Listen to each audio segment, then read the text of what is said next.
Newton's gravitational force. 2 bodies ఉన్నాయి మన దగ్గర, m1 m2 మాస్ కలిగినటువంటి 2 బాడీస్ ఉన్నాయి. రెండింటి మధ్య ఉన్నటువంటి డిస్టెన్స్ r. సో రెండింటి మధ్య ఉన్నటువంటి gravitational force formula Fg equal to g అనేది capital G universal gravitation constant, m1 m2 రెండు వస్తువుల యొక్క మాసెస్, r అనేది రెండు వస్తువుల యొక్క సెంటర్స్ మధ్య ఉన్నటువంటి డిస్టెన్స్. సో ఇప్పుడు నేను ఒక 2 బాడీస్ తీసుకుంటాను. నేను ఫస్ట్ క్వశ్చన్ 2 బాడీస్ తీసుకున్నాను. దీని యొక్క మాసు m1, దీని యొక్క మాసు m2. సో రెండింటి మధ్య ఉన్నటువంటి డిస్టెన్స్ వచ్చేలకే r, రెండింటి మధ్య డిస్టెన్స్ r. ఇప్పుడు m1 మాసు m2 ఏం చేస్తుంది? అట్రాక్ట్ చేస్తుంది. m2 కూడా m1 ఏం చేస్తుంది? అట్రాక్ట్ చేస్తుంది. సో ఈ రెండింటి మధ్య ఉన్నటువంటి గ్రావిటేషనల్ ఫోర్సు ఎట్లా రాస్తాం మనం? యూనివర్సల్ గ్రావిటేషన్ కాన్స్టెంట్, దీని యొక్క మాసు m1, దీని యొక్క మాసు m2 బై రెండింటి మధ్య ఉన్నటువంటి డిస్టెన్స్ స్క్వేర్. ఓకే, ఇప్పుడు ఈ రెండు మాసెస్ని m1 m2 రెండు మాసెస్ని సేమ్ డిస్టెన్స్లో ఉంచుతూ రెండింటిని కూడా తీసుకెళ్ళి ఒక రో డెన్సిటీ ఉన్నటువంటి లిక్విడ్లో రెండు మాసెస్ని కూడా మనం డిప్ చేసాం. రెండింటిని కూడా మనం ప్లేస్ చేసాం. అప్పుడు రెండింటి మాసెస్ మధ్య ఉన్నటువంటి గ్రావిటేషనల్ ఫోర్స్ పరిస్థితి ఏంటి? ఇప్పుడు ఈ రెండు కూడా ఎక్కడ ఉన్నాయి? ఎయిర్లో ఉన్నాయి. ఈ రెండు మాసెస్ ఎక్కడ ఉన్నాయి? ఎయిర్లో ఉన్నాయి. ఎయిర్లో ఉన్నప్పుడు రెండింటి మధ్య ఉన్నటువంటి గ్రావిటేషనల్ ఫోర్స్ ఏంటి మనకి? F equal to G into m1 m2 by r². ఇప్పుడు ఈ రెండు మాసెస్ని మనం ఏం చేసాం? రో డెన్సిటీ ఉన్నటువంటి లిక్విడ్లో మనం డిప్ చేసాం. మరి ఫోర్స్ ఏ విధంగా చేంజ్ అవుతుంది? ఎంత ఉంటుంది ఫోర్స్? గ్రావిటేషనల్ ఫోర్స్ గురించి మనం కొన్ని ఇంపార్టెంట్ పాయింట్స్ చెప్పుకున్నాం. దాంట్లో ఫస్ట్ది, ఈ గ్రావిటేషనల్ ఫోర్స్ అనేది long range force, infinite distance పనిచేస్తుంది. అలానే ఇది చాలా వీక్గా ఉంటుంది. ఉన్నటువంటి న్యాచురల్ ఫోర్సెస్ అన్నిట్లో కూడా వీకెస్ట్ ఫోర్స్ ఏదంటే గ్రావిటేషనల్ ఫోర్స్. కానీ పనిచేయడానికి ఇన్ఫైనైట్ డిస్టెన్స్ పనిచేస్తుంది, లాంగ్ రేంజ్ ఫోర్స్. మనకి అవుట్ సైడ్లో ఉన్నటువంటి, మన ఎర్త్కి అవుట్ సైడ్ ఉన్నటువంటి స్టార్స్ కానీ, ప్లానెట్స్ కానీ, గెలాక్సీలు కానీ, సో వీటన్నిటి మీద కూడా మన ఎర్త్ ఏం చేస్తుంది? గ్రావిటేషనల్ ఫోర్స్ ఉపయోగిస్తుంది, లాంగ్ రేంజ్ ఫోర్స్. బట్ ఉన్నటువంటి వాటిలో ఇది వీకెస్ట్. ఇంకోటి, ఈ గ్రావిటేషనల్ ఫోర్స్ అనేది ఏంటి? కేవలం అట్రాక్టివ్ నేచర్ మాత్రమే కలిగి ఉంటుంది. అండ్ ఇంకోటి, ఈ గ్రావిటేషనల్ ఫోర్స్ అంటే centre to centre, central force అని చెప్పేసి అంటాం మనం. ఫస్ట్ బాడీ యొక్క సెంటర్ నుంచి సెకండ్ బాడీ యొక్క సెంటర్కి మాత్రమే పనిచేస్తుంది, సెంట్రల్ ఫోర్స్ అని అంటాం. ఇంకొకటి ఇంపార్టెంట్ ఏంటంటే, ఈ గ్రావిటేషనల్ ఫోర్స్ అనేది మీడియం మీద డిపెండ్ అవ్వదు. ఈ మాసెస్ ఎయిర్లో ఉన్నప్పుడు వాటి మధ్య ఎంత ఫోర్స్ అయితే ఉంటుందో, అవే మాసెస్ని మనం వేరే మెటీరియల్లో, అంటే లిక్విడ్లో ప్లేస్ చేసిన, సాలిడ్స్లో ప్లేస్ చేసిన, ఈ రెండు మాసెస్ మధ్యలో మనం ఒక సాలిడ్ మెటీరియల్ తీసుకొచ్చి పెట్టిన, ఈ మధ్యలో మనం లిక్విడ్ అనే దాన్ని మనం ఫిల్ చేసిన, మీడియం చేంజ్ అయినా ఫోర్స్ అనేది చేంజ్ అవ్వదు. సో గ్రావిటేషనల్ ఫోర్స్ అనేది మీడియం మీద డిపెండ్ అవ్వదు, సింపుల్గా. ఓకేనా? 2 spheres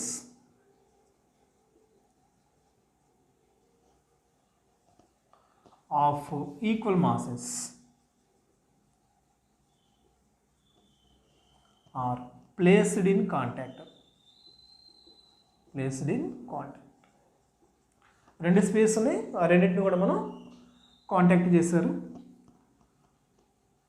హ్యావింగ్ రేడియస్ ఆ రేడియస్తో ఉన్నటువంటి వాటిని, రెండు స్పేస్ ఉన్నాయి, రెండింటిని మనం కాంటాక్ట్ చేసాం, పక్క పక్కన పెట్టారు. So then the gravitational force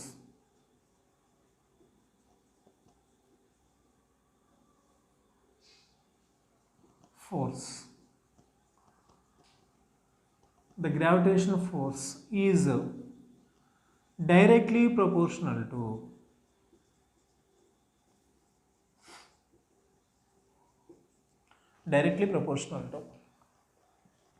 రెండు స్పియర్స్ ఉన్నాయమ్మా, రెండింటి యొక్క రేడియస్ ఎంత ఆర్, దీని రేడియస్ ఆర్, దీని రేడియస్ కూడా ఆర్, రెండు ఈక్వల్ మాసెస్, ఇది ఎమ్ మాస్, ఇది ఎమ్ మాస్. అయితే ఈ రెండు మాసెస్ మధ్య ఉన్నటువంటి గ్రావిటేషనల్ ఫోర్స్ అనేది డైరెక్ట్లీ ప్రపోర్షనల్ టు అని అడుగుతున్నారు. జనరల్గా మనకేం తెలుసు, ఎనీ టూ బాడీస్ మధ్య ఉన్నటువంటి గ్రావిటేషనల్ ఫోర్స్ అనేది వాటి మధ్య ఉన్నటువంటి డిస్టెన్స్కి ఇన్వర్స్లీ ప్రపోర్షనల్లో ఉంటుంది.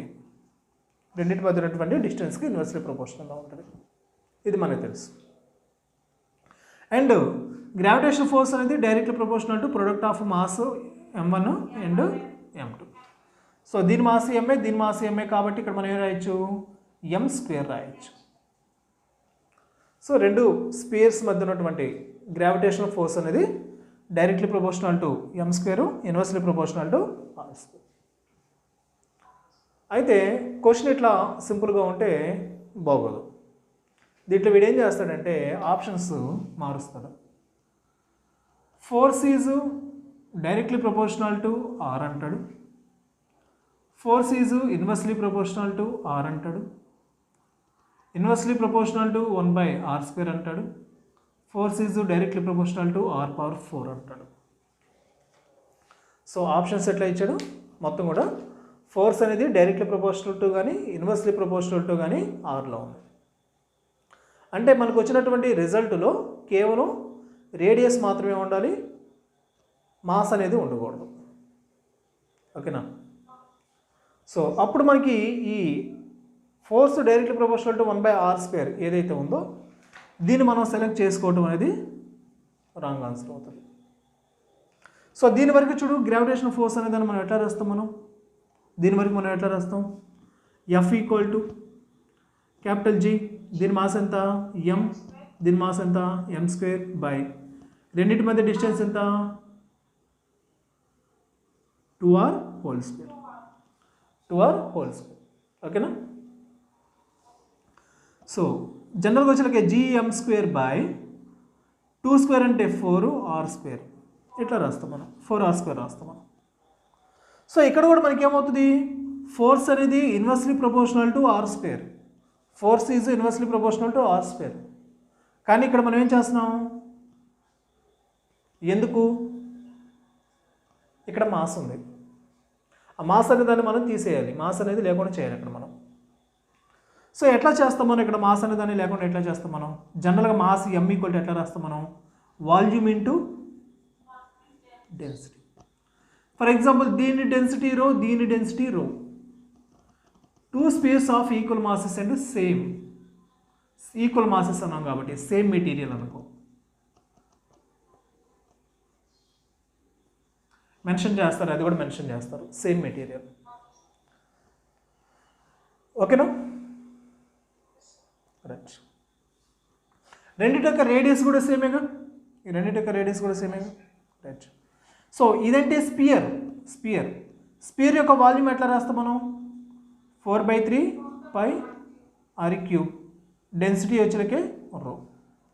సో దీని వాల్యూమ్ ఎట్లా రాస్తాం మనం, 4/3πr³ రో, దీనికి కూడా 4/3πr³ రో, అంతేగా. రైట్. సో దీన్ని నేను రాస్తున్నాను చూడు, F = G, m రాయాలి నేను, m అంటే 4/3πr³ రో, 4/3πr³ రో. సో 4/3πr³ రో. సో దీనికి ఏమి ఉండాలి, స్క్వేర్ ఉండాలి. ఓకేనా? డౌట్ అనేదిగా, 4r². ఓకే, G అనేది కాన్స్టెంట్ పక్కన పెట్టాయి, 4/3 హోల్ స్క్వేర్ 16/9, పై కాన్స్టెంట్ π², రో కాన్స్టెంట్ రో². కాన్స్టెంట్స్ పక్కన పెట్టు. కింద ఏముంది ఇక్కడ డినామినేటర్లో 4 ఉంది. ఇక్కడేముంది ఆర్ క్యూబ్. ఆర్ క్యూబ్కి స్క్వేర్ అంటే ఆర్ పవర్ 6 బై కింద ఏముంది డినామినేటర్లో ఆర్ స్క్వేర్. ఓకేనా? క్యాన్సిల్ చేసుకోవచ్చా? ఎంత ఉంటుంది వాల్యూ? ఎంత ఉంటుంది ఇక్కడ? ఈ కాన్స్టెంట్స్ నేను తీసేస్తున్నాను. నేను రాయట్లా వాటిని, నేను కాన్స్టెంట్స్ రాయట్లా. ఎందుకు? మనకి ఫోర్స్ అనేది ఎవరికి రిలేటెడ్ అయి ఉంటుంది అని అడిగారు, రేడియస్. అందుకని నేను ఫోర్స్కి రేడియస్కి మధ్య ఉన్నటువంటి రిలేషన్ మాత్రం చూస్తున్నాను. నేను ఫోర్స్కి రేడియస్కి మధ్య ఉన్నటువంటి రిలేషన్ మాత్రం చూస్తున్నాను. ఆన్సర్ కంప్లీట్ అవ్వాలా? ఫోర్స్కి రేడియస్కి మధ్య ఉన్నటువంటి రిలేషన్ మాత్రం చూస్తున్నాను. ఎఫ్ ప్రపోర్షనల్ టు కింద పైన వచ్చేలకేమో ఆర్ పవర్ 6 ఉంది, కింద వచ్చేలకేమో ఆర్ స్క్వేర్ ఉంది. Very nice. ఆర్ పవర్ 4 డైరెక్ట్లీనా ఇన్వర్స్లీనా? అది. సో మనకి ఏ ఆప్షన్ అవుతుంది? అది రైట్. నెక్స్ట్ క్వశ్చన్ అన్న, 2 spheres of equal masses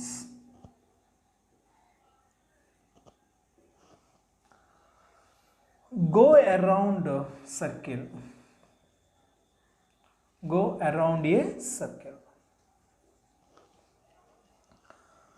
of radius r రేడియస్తో రెండు కూడా ఒక సర్క్యులర్ పాత్లో మూవ్ అవుతున్నాయి. Under the action of their mutual gravitational force,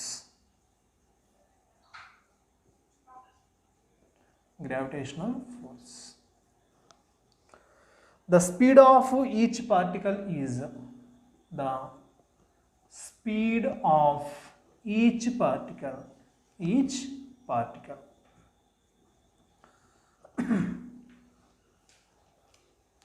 question చూడు ఒకసారి జాగ్రత్తగా. సో ఇక్కడ మనం ఏం చేస్తున్నాం, 2 స్పియర్స్ తీసుకో. ఒక స్పియరు దీని యొక్క మాస్ m, ఇంకొక స్పియర్ తీసుకున్నాను దీని యొక్క మాస్ m. సో రెండు ఈక్వల్ మాసెస్ కాబట్టి దీని మాస్ m, దీని మాస్ m. ఈ రెండు కూడా ఎట్లా తిరుగుతున్నాయంట? అరౌండ్ ఏ సర్కిల్ ఒక సర్క్యులర్ పాత్రలో తిరుగుతున్నాయి అంట. రెండు కూడా ఎట్లా తిరుగుతున్నాయి? సర్క్యులర్ పాత్రలో తిరుగుతున్నాయి. సో సర్క్యులర్ పాత్రలో తిరుగుతూ ఉన్నంతసేపు కూడా ఈ రెండు ఎట్లా ఉండాలి? ఆపోజిట్ డైరెక్షన్లో ఉండాలి. సర్క్యులర్ పాత్రలో తిరుగుతున్నంతసేపు ఈ రెండు ఆపోజిట్ డైరెక్షన్లో ఉండాలి. ఎందుకు? Due to their mutual gravitational force, రెండింటి మధ్య ఉన్నటువంటి గ్రావిటేషన్ ఫోర్స్. ఇదేం చేస్తుంది? దీన్ని గ్రావిటేషన్ ఫోర్స్ బట్టి కిందకి అట్రాక్ట్ చేస్తూ ఉంటుంది. మరి ఇదేం చేస్తుంది? తన గ్రావిటేషన్ ఫోర్స్ పెట్టి పైకి అట్రాక్ట్ చేస్తూ ఉంటుంది. ఈ రెండు కూడా ఏమవుతున్నాయి? మ్యూచువల్లీ గ్రావిటేషనల్ ఫోర్స్ తోటి అప్లై చేసుకుంటూ ఉంటే ఈ ఫోర్స్ వల్ల ఇవి ఎట్లా తిరుగుతుంటాయి? సర్క్యులర్ పాత్లో. ఇంకొకటి, ఈ రెండు కూడా వాటి యొక్క కామన్ సెంటర్ ఆఫ్ మాస్ చుట్టూ తిరుగుతూ ఉంటాయి. రెండు సర్క్యులర్ పాత్రలో తిరుగుతున్నాయి. ఆ తిరగటం కూడా ఎలా తిరుగుతున్నాయి? రెండింటి యొక్క కామన్ సెంటర్ ఆఫ్ మాస్ చుట్టూ తిరుగుతూ ఉన్నాయి. ఓకేనా? అండ్ ఈ సర్క్యులర్ పాత్ యొక్క రేడియస్ ఎంత? ఆర్. అంటే సెంటర్ నుంచి ఈ మాస్ దగ్గరకున్న దూరం ఎంత? ఆర్. సెంటర్ నుంచి ఈ మాస్ దగ్గరకున్న దూరం ఎంత? ఆర్. ఓకేనా? రైట్. ఇప్పుడు మనకేం కావాలి? Speed of each particle. ఈ మాసు దీని మీద గ్రావిటేషనల్ ఫోర్స్ ఉపయోగిస్తుంది. ఓకే, మనకు తెలిసింది. ఇది దీని మీద గ్రావిటేషనల్ ఫోర్స్ ఉపయోగిస్తుంది. ఓకే, బాగానే ఉంది. ఈ గ్రావిటేషనల్ ఫోర్స్ వలన రెండిటి మధ్య కూడా సెంట్రిపిటల్ ఫోర్స్ డెవలప్ అవుతుంది. ఎందుకు? రెండు కూడా ఎట్లా తిరుగుతున్నాయి? సర్క్యులర్ పాత్రలో తిరుగుతుంది. ఓకేనా? సర్క్యులర్ పాత్రలో తిరుగుతుంది. మరి సర్క్యులర్ పాత్రలో తిరుగుతున్నటువంటి ఆబ్జెక్ట్ మీద ఇన్సైడ్ డైరెక్షన్లో పనిచేసేటువంటి ఫోర్స్ ఏంటి? Centripetal force. ఈ సెంట్రిపిటల్ ఫోర్స్ అనేది ఏమవుతుంది, గ్రావిటేషనల్ ఫోర్స్కి సమానంగా ఉంది.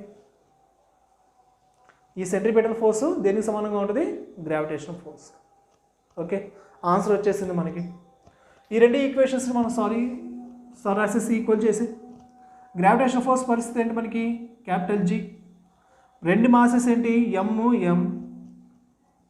m స్క్వేర్ బై రెండింటి మధ్య డిస్టెన్స్ r తీసుకుందామా, రైట్, 2r స్క్వేర్, ఇది r square 2r square equal to gravitational force అయిపోయింది. Next centripetal force mv square by r, mv square by r.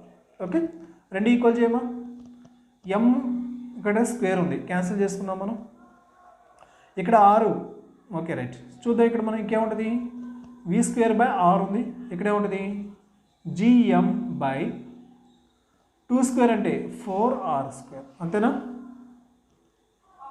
r ఒకటే ఉంది ఇక్కడ, 6 2 ఉన్నాయి, క్యాన్సిల్ చేసుకో, v square gm by 4r. నాకు v ఒక్కటే చాలు, r స్క్వేర్ v స్క్వేర్ అవసరం లేదు, ఇటు పంపించేసాయి, రైట్, 1/2 √2gm/r అంతే, లేదా 4 బయట తీస్తే 1/2. ఓకేనా, అది లాస్ట్. సో ఇదేంటి మనకి 2 స్టార్స్ ఉన్నాయి, 2 ప్లానెట్స్ ఉన్నాయి, ఈ రెండు కూడా ఏమవుతున్నాయి, సర్క్యులర్ పాత్ర తిరుగుతున్నాయి due to their common gravitational force, mutual gravitational force. ఓకేనా, సో వాటి వెలాసిటీ అడిగినప్పుడు మనం ఈ విధంగా రాస్తాం అన్నమాట.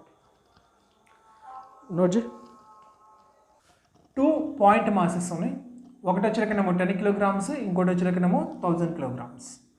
Are placed at a distance 1 meter, 1 meter డిస్టెన్స్లో ప్లేస్ చేశారు. At which point on the line joining them gravitational force intensity is 0. Gravitational force intensity is 0. So వాడి క్వశ్చన్లో చెప్పిన విధంగా మనం ఏం చేద్దాం, 2 masses తీసుకుందాం, ఒకటి 10 kilograms, ఇంకోటి 1000 kilograms. 10 kilograms 1000 kilograms, రెండింటి మధ్య డిస్టెన్స్ ఎంత 1 meter. ఇది 10 kilograms, ఇది 1000 kilograms. ఓకే, బాగానే ఉంది. సో మనం ఏం చేయాలి, at a point on the line joining, రెండింటిని మనం జాయిన్ చేసినటువంటి లైన్లో ఒక పాయింట్ తీసుకోవాలి మనం, ఒక పాయింట్ తీసుకున్నాం. ఈ పాయింట్ దగ్గర మనకేమవ్వాలి, gravitational field intensity, force intensity 0 అవ్వాలి, ఇక్కడ ఫోర్స్ 0 అవ్వాలి. అంటే ఈ పాయింట్ దగ్గర ఈ గ్రావిటేషనల్ ఫోర్స్ ఎంతైతే పనిచేస్తుందో ఇటువైపు గ్రావిటేషనల్ ఫోర్స్ అంతే పనిచేస్తుంది. 10 kilograms 1000ని అట్రాక్ట్ చేస్తుంది, 1000 10 kilograms అట్రాక్ట్ చేస్తుంది. రెండు ఫోర్సెస్ కూడా ఎట్లా ఉండాలి, ఈక్వల్గా ఉండాలి అండ్ ఆపోజిట్లో ఉండాలి. సో రైట్, ఈ పాయింట్ అనేది 10 kilograms నుంచి సమ్ x డిస్టెన్స్లో ఉంది అనుకో. ఇప్పుడు ఈ డిస్టెన్స్ ఏమవుతుంది 1 - x. ఎందుకని, రెండింటి మధ్య యాక్చువల్ డిస్టెన్స్ ఎంత 1 meter. ఓకేనా, రైట్. సో ఫోర్స్ రాద్దాం మనం. g మాస్ ఎంత 10 kilograms బై డిస్టెన్స్ ఎంత x². ఈ పాయింట్ దగ్గర 10 kilograms అప్లై చేసే ఫోర్స్ ఇది. ఇదే పాయింట్ దగ్గర 1000 kilograms అప్లై చేసే ఫోర్స్. క్యాపిటల్ G మాస్ ఎంత 1000 బై ఈ డిస్టెన్స్ ఎంత, రైట్, g0 ఇంకేముంటుంది 1/x², ఇక్కడ 100/1 - x². సో ఏం చేద్దాం, రెండు వైపులో కూడా స్క్వేర్ రూట్ అప్లై చేద్దాం మనం. Square root on both sides, రెండు వైపులో మనం స్క్వేర్ రూట్ అప్లై చేద్దాం మనం. 1/x² స్క్వేర్ రూట్ అప్లై చేసాం అనుకో, మనకి ఏమవుతుంది 1/x వస్తుంది. డౌట్ ఏమన్నా, 100/1 - x² రూట్ అప్లై చేసాము మనకి 10/1 - x. ఓకేనా, right, 1 - x x. So 1 - x = 10x, అంతేనా. 11x = 1, x = 1/11. ఓకేనా, రైట్. సో 1/11 meters డిస్టెన్స్లో నల్ పాయింట్ అనేది ఏర్పడుతుంది మనకి. Note it. Radius of earth 6400 kilometres. అట్లనే రేడియస్ ఆఫ్ మార్స్,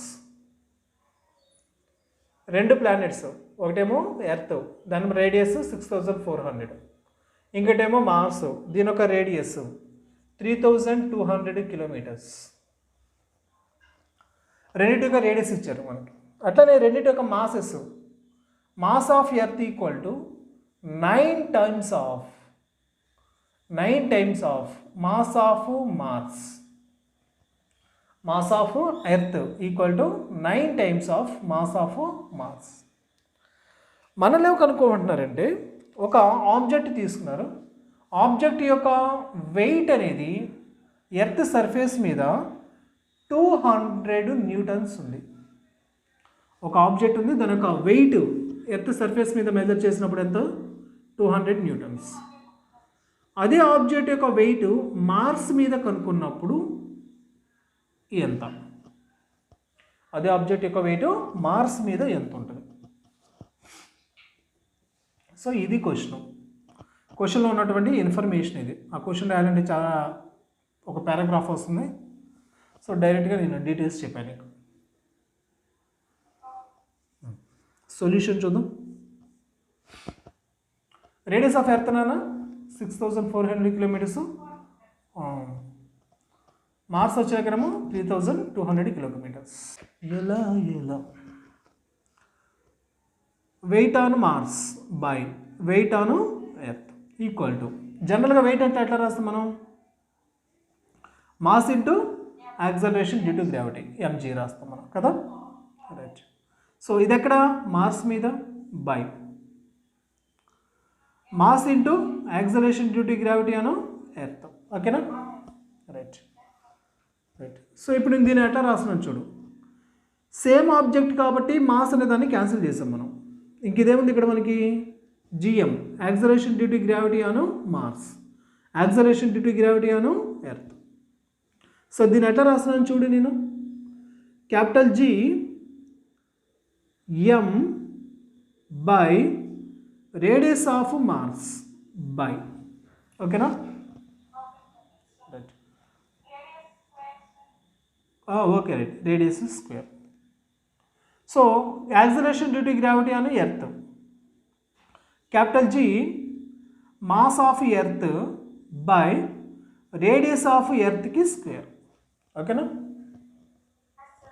రైట్. ఇది క్యాపిటల్ జి, ఇది క్యాపిటల్ జి క్యాన్సల్డ్. ఇంకెంత ఉంటుంది? Mass of Mars by radius of Mars square. దీన్ని మనం ఏం చేద్దాం? ఉల్టా చేద్దాం మనం. Radius of Earth square by mass of Earth. So relation ఏమొచ్చింది మనకి? Weight on Mars equal to weight on Earth equal to mass of Mars by radius of Mars whole square into radius of Earth square by mass of Earth. Values ఉన్నాయి కదా మన దగ్గర, రెండింటి యొక్క రేడియసెస్ ఉన్నాయి, రెండింటి యొక్క మాసెస్ ఉన్నాయి, ఎర్త్ సర్ఫేస్ మీద వెయిట్ అనేది ఉంది. వాల్యూ సపరేషన్ చేద్దాం, క్యాలిక్యులేషన్ చేద్దాం, ఆన్సర్ అనే దానికి ఏం చేద్దాం? రెండు ప్లానెట్స్ తీసుకుందాం. ఇది ఏ అనే ప్లానెట్, ఇది ఇంకో ప్లానెట్ బి అనే ప్లానెట్. ఇక్కడ ఉన్నటువంటి acceleration due to gravity A, ఇక్కడ ఉన్నటువంటి acceleration due to gravity B. So ఈ ప్లానెట్ వలన ఏర్పడిన యాక్సలరేషన్ డ్యూ టు గ్రావిటీ ఎంత? జిఏ. దీనివల్ల ఏర్పడిన యాక్సలరేషన్ డ్యూ టు గ్రావిటీ ఎంత? B, g B. ఇక్కడ ఏం చేశారు? ఒక ఆబ్జెక్ట్ అనే దాన్ని వీళ్ళు వర్టికల్గా పైకి ప్రొజెక్ట్ చేశారు యూ వెలాసిటీతో. ఇదేమవుతుంది? సమ్ హైట్ వెళ్ళింది, మళ్ళీ తిరిగి కిందకు వచ్చింది. ఎంత హైట్ వెళ్ళింది? ఇది హెచ్ అనే హైట్ వెళ్ళింది. ఎక్కడ? ఏ అనే ప్లానెట్ మీద ఆబ్జెక్ట్ని వీళ్ళు పైకి విసిరేసినప్పుడు ఎంత హైట్ వెళ్ళింది? హెచ్ అనే హైట్. సేమ్ అదే ఆబ్జెక్ట్ని తీసుకుని వచ్చి బి అనే ప్లానెట్ మీద నుంచి సేమ్ వెలాసిటీతో వీళ్ళు ప్రొజెక్ట్ చేశారు. సో ఇది కూడా ఏమవుతుంది? సమ్ హైట్ వెళ్తుంది, హైట్ వెళ్ళి మళ్ళీ తిరిగి కిందకు వచ్చి పడుతుంది. ఈసారి ఇది ఎంత హైట్ వెళ్తుంది? ఈసారి ఇది ఎంత హైట్ వెళ్తుంది? ఓకేనా, ఇది మనకి క్వశ్చన్ అనమాట. అది మనకి క్వశ్చన్. ఓకేనా, రైట్. సో ఇక్కడ వీళ్ళు ఎంత వెలాసిటీతో ప్రొజెక్ట్ చేశారన్నా? యూ. ఆ వెలాసిటీతో పైకి వెళ్ళేటప్పుడు ఈ పాయింట్ దగ్గర ఎక్కడైతే మ్యాక్సిమం హైట్కి వెళ్ళిందో ఆ పాయింట్ దగ్గర ఫైనల్ వెలాసిటీ ఏంటి? 0. రైట్. ఇనీషియల్ వెలాసిటీ తెలుసు, ఫైనల్ వెలాసిటీ తెలుసు, యాక్సలరేషన్ తెలుసు నీకు జిఏ. ఇంకా నీకేం కావాలి? హైట్ కావాలి. సో హైట్ అనే దాన్ని ఎట్లా రాస్తావు నువ్వు? Height h equal to g²/2g, అంతేగా? సో హైట్కి యాక్సలరేషన్ డ్యూ టు గ్రావిటీకి మధ్య రిలేషన్ ఏంటి? h is directly proportional, inversely proportional to g, అంతేగా? రైట్.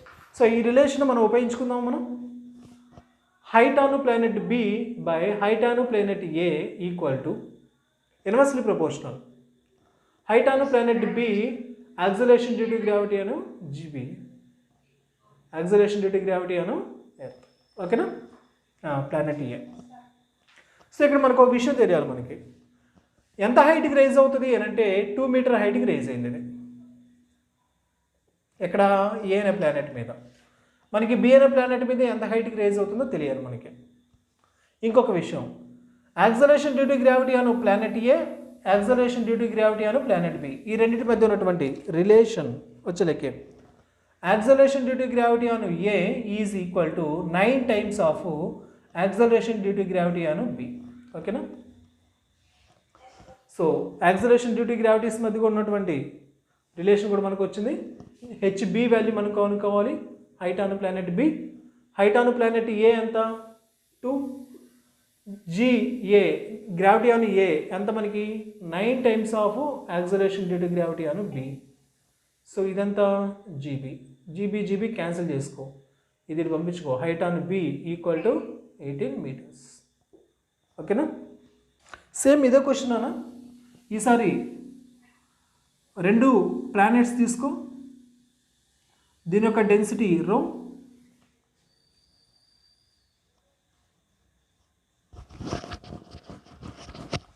రెండు ప్లానెట్స్, ఇదొక ప్లానెట్ పి అనుకో, ఇదేమో ఎర్త్ అనుకో. ఈ ప్లానెట్ యొక్క డెన్సిటీ రో పి, దీని యొక్క డెన్సిటీ రో ఈ. Density of Earth, density of planet. దీని యొక్క రేడియస్ ఆఫ్ ప్లానెట్, దీని యొక్క రేడియస్ ఆఫ్ ఎర్త్. దీని యొక్క మాస్ ఆఫ్ ప్లానెట్, దీని యొక్క మాస్ ఆఫ్ ఎర్త్. ఓకేనా? అట్లనే దీని యొక్క acceleration due to gravity GP, దీని యొక్క acceleration due to gravity GA. ఓకేనా? ఇవి బేసిక్ ఇన్ఫర్మేషను. ఇకపోతే ఇంకా కావాల్సింది ఏంటి అని అంటే density of planet is equal to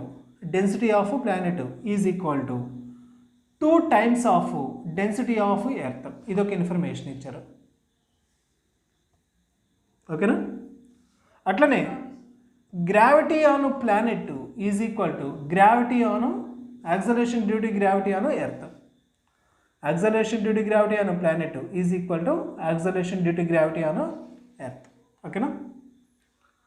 so ఇక్కడ మనకు ఇంక రిలేషన్ ఇచ్చారంటే radius of Earth is equal to R, radius of planet is equal to question mark. Radius of Earth ఇచ్చారు, రేడియస్ ఆఫ్ ప్లానెట్ కావాలి మనకి. స్మాల్ జీ ఈక్వల్ టు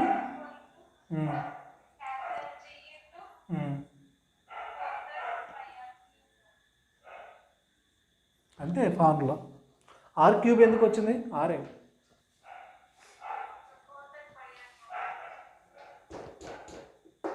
యాక్చువల్గా g equal to capital G M by R square. G M ఎట్లా రాస్తాం మనం? 4/3 pi R cube rho by కింద R square ఉంది కదా, ఆర్ స్క్వేర్. దీంట్లో ఒకటి క్యాన్సిల్ అయిపోయింది, 2 క్యాన్సిల్ అయిపోయినాయి. ఆర్ స్క్వేర్ దీంట్లో క్యాన్సిల్ అయిపోయినాయి. ఎన్ని ఉంటాయి ఇంకా? జీ 4/3 పై ఆర్ రో. ఓకేనా? ఇప్పుడు తీసుకో.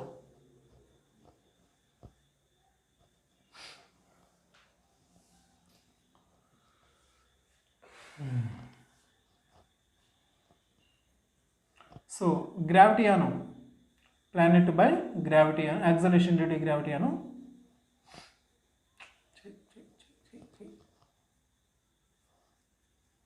చేస్తున్నావా?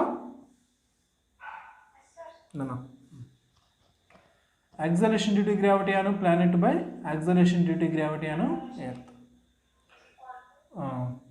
4/3 g pi radius of planet by density of planet by ఇదేంటి ప్లానెట్ మీద, అట్లనే ఎర్త్ మీద 4/3 g pi radius of Earth density of Earth. ఓకేనా? So acceleration due to gravity Anu planet, acceleration due to gravity అని earth. So ఈ రెండు equal కదా, ఈ రెండు క్యాన్సిల్, 1 ఉంటుంది ఇక్కడ, equal to 4/3 g g pi pi radius of planet అది మనం కనుక్కోవాలి. Radius of earth r, density of planet 2 times of density of Earth. Density of planet equal to 2 times of density అనే earth, density of Earth. ఓకేనా? So right, ఇది తీసుకురా. Radius of planet equal to r/2.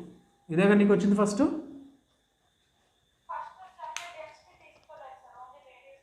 Only radius తీసుకున్నా. Okay. weight of a body on the surface of the earth equal to 72 newtons. At a height h equal to r/2,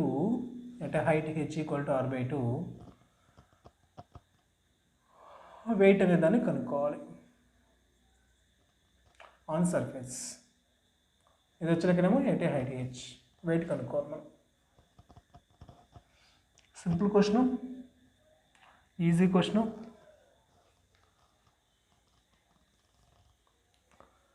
ఒక body ఉంది, దీని ఒక wait surface మీద చూసినప్పుడు 72 Newton's wait on surface. దాన్ని వీళ్ళు ఏం చేశారు, r/2 హైట్లో తీసుకెళ్ళారు. వీళ్ళు ఇక్కడ మెజర్ చేస్తారు వెయిట్ అనేదాన్ని.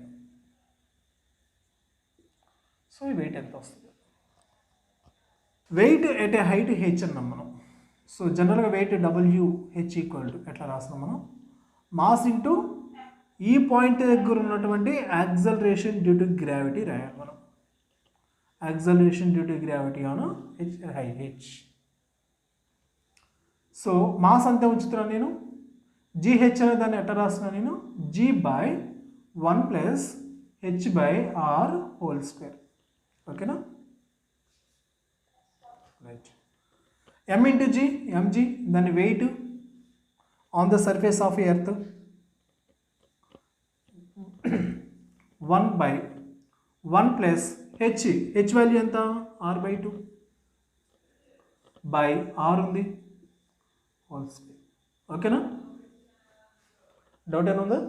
డౌట్ లేదుగా? అర్థం కాలేదుగా? రైట్. సో వెయిట్ W ఎంత ఉంచేదానా, ఇది 6 క్యాన్సిల్ చేసుకోవచ్చుగా మనం. ఇంకెంత ఉంటుంది ఇక్కడ, 1 + 1/2 ఉంటుంది, అంతేనా? 1/1 + 1/2 హోల్². ఓకేనా? వెయిట్ W ఎంత ఉంచుకో, 1/2 + 1 3/2. సారీ 3/2 హోల్² కదా. వెయిట్ ఎంత నాన్న, 72. 3/2 హోల్² అంటే ఎంత మనకి, 9/4. 9/4 ఎట్లా రాయొచ్చు నేను, 9/4 రాయొచ్చా? అంతేనా? రైట్. అర్థం కాలేదుగా?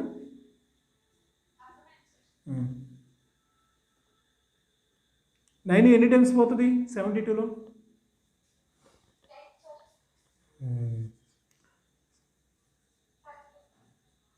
ఓకేనా? సేమ్ ఆబ్జెక్ట్ని మనం r/2 రేడియస్లోకి వెళ్ళి మనం మెజర్ చేస్తే దాని వెయిట్ ఎంత అవుతుంది, 32 న్యూటన్స్. ఓకే. సో ఇచ్చినటువంటి విషయాలు ముందు రాద్దాం మనం. Weight of A body on the surface of earth, weight of the body on the surface ఎంత మనకి, 200 న్యూటన్స్. వెయిట్ ఆన్ సర్ఫేస్ ఎంత, 200 న్యూటన్స్. ఇకపోతే ఇంకేం చెప్తున్నారు మనం, how much will weight half way down to the centre to the Earth. So లోపలికి వెళ్ళిపోతున్నాడు. For example ఇది ఎర్త్ అనుకున్నట్టయితే సర్ఫేస్ మీద ఆబ్జెక్ట్ ఉంది, దాని వెయిట్ వచ్చి లెక్కనేమో 200 న్యూటన్స్. సో రేడియస్ ఎంత, ఆర్. ఏమయ్యాడంట, కరెక్ట్గా హాఫ్ వచ్చాడు. ఎంత వచ్చాడు, r/2 వచ్చాడు. ఇక్కడ వెయిట్ మెజర్ చేయమన్నాడు. సో ఇక రిమైనింగ్ ఎంత ఉంది మనకి, r/2 మాత్రమే మిగిలింది కదా. Right. Weight on the depth, ఎంత డెప్త్కి వెళ్ళాడు మీరు, r/2 డెప్త్కి వెళ్ళాడు. వెయిట్ హాఫ్ వే r/2కి వెళ్ళాడు. సో ఫస్ట్ థెడ్ మనకి m ఇంటూ జీడి. Gravity, acceleration due to gravity at a depth d. ఎట్లా రాద్దాం మనం దీన్ని, g ఇంటూ 1 - d/r, అంతేనా. రైట్. వెయిట్ 1 - d ఎక్కడికి వెళ్ళాడంటే ఈడు r/2కి వెళ్ళాడు ఈడు. ఓకేనా. ఓకేనా ఓకేనా ఓకేనా ఓకేనా అర్థం కాలేదా, ఎక్కడ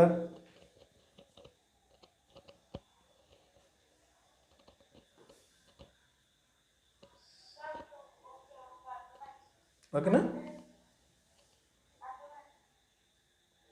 2 1s are 2, 2 - 1,